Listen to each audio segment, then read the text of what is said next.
We've been following the news from Copenhagen on the climate change meeting of 2010, which is almost like the Earth Summit, the most important meeting ever held to save the planet and to address climate change. I've written about it, you've read about it.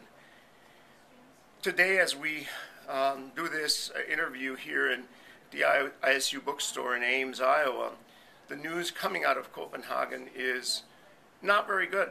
The woman in charge of the climate change meeting quit her job yesterday. She did a kind of Sarah Palin and just quit.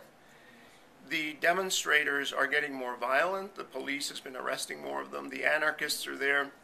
And my conclusion is that even when President Obama and the other heads of state show up for that meeting this weekend, things are not going to go well.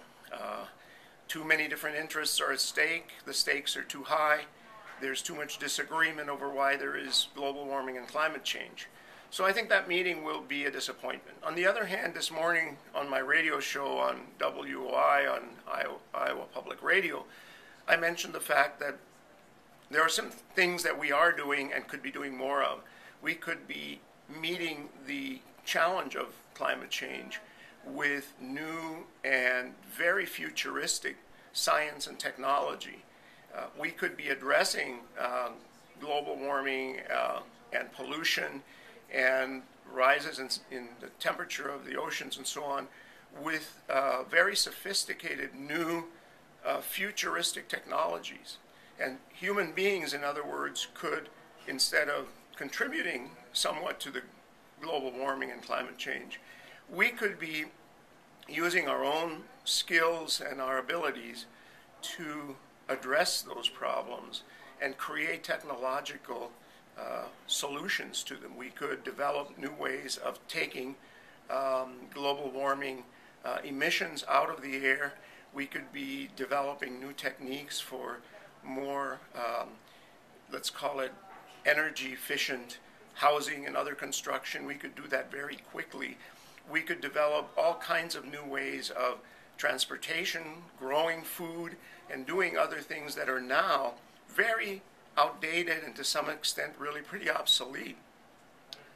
And I think if we started concentrating our energy on finding those kinds of solutions, we might make more progress than we will be able to make with the policy changes that we're trying to get, getting the rich countries to pay the poor countries for how they might be suffering from climate change and transferring wealth and slowing down industry. Instead, let's be futuristic, jump over all this, teach our kids math and science and policy in schools, redo the curriculum in schools so that we get more kids going into biology and science and math.